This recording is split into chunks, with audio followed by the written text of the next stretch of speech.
শেরনন এবং মুত্তিয়া মুরলীধরন অস্ট্রেলিয়া এবং শ্রীলঙ্কার দুই গ্রেট, এই দুজনের নামে একটা সিরিজ হয়, সেটা শ্রীলঙ্কায় এবারে হচ্ছে। রাহুল, এই মুহূর্তে খেলা চলছে। এই যে এই ধরনের নামের সিরিজগুলো অস্ট্রেলিয়ায় ডোমিনেট করছে, 27 ওভার 128 রান তারা করে ফেলেছে 1 উইকেট হারিয়ে, যদিও খেলাটা হচ্ছে গলে। এই আয়োজনটা, এই যে কালারফুল একটা রিপ্রেজেন্টেশন, শ্রীলঙ্কান কালচার দেখা যায়, আমাদেরও এমন কিছু থাকতে পারতো নিশ্চয়ই। এক্স্যাক্টলি, আমাদেরও দুর্জয় ভাইয়ের নামে একটা ট্রফি হতো, দুর্জয় গাঙ্গুলি ট্রফি ছিল। ফলে সেটা খুব একটা দেখা যায় না, ইন্ডিয়ার সাথে আমরা ম্যাচই খেলার সুযোগ পাই না তেমন। তারপর আসলে এই যে কালচারের কথা আপনি বলছেন, এই যে যখন সাবকন্টিনেন্টের দলগুলো ম্যাচ খেলবে তখন আসলে এই কালচারগুলো আসলে ফুটে ওঠার কথা। তবে বাংলাদেশের ক্ষেত্রে আমরা দেখি যে ইংল্যান্ড কিংবা অস্ট্রেলিয়া এই দলগুলোর বিপক্ষে আমরা শেষ কবে ম্যাচ খেলি সেটাই হয়তো বা আমরা জানি না। আমাদের একটা গোল্ডেন জেনারেশন যে ক্রিকেটার আমরা বলি, যে যাদের নিয়ে আমরা খুব গর্ব করি, তাদের অনেকে হয়তো অস্ট্রেলিয়াতে টেস্ট ম্যাচ খেলার স্বাদটাই পান নাই।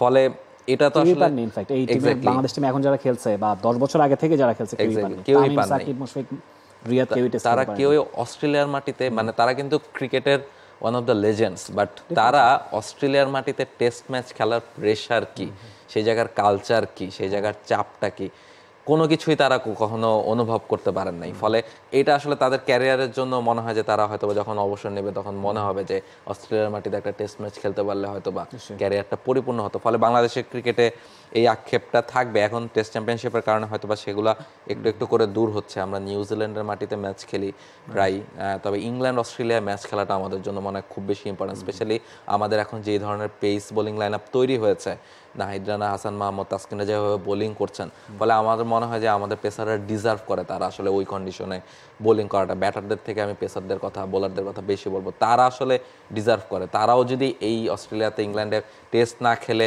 তাদের ক্যারিয়ার শেষ করে, এটা আমার কাছে মনে হয় যে ক্রিকেটের জন্যই খুব দুঃখজনক হবে, এবং এই কালারগুলো আমরা তখন হয়তো বা আরও বেশি দেখতে পারবো। অ্যাবসলিউটলি। আমরা একটু ওয়ার্মলি ট্রফির সিরিজ বৃত্তান্তটা দেখে নিতে চাইবো। 2007-এ প্রথমবার আয়োজিত হয়, সেখানে মুরলীধরন নিজে খেলেছিলেন, সেখানে অস্ট্রেলিয়ায় সিরিজটা জিতেছিল, এবং যে 6টা সিরিজ হয়েছে তার মধ্যে 4টেই অস্ট্রেলিয়া জিতেছে, শ্রীলঙ্কা মাত্র একবারই জিতেছে 2016 সালে, সেবার 3টা ম্যাচে 3টাই জিতে অস্ট্রেলিয়াকে হোয়াইট ওয়াশ করেছিল।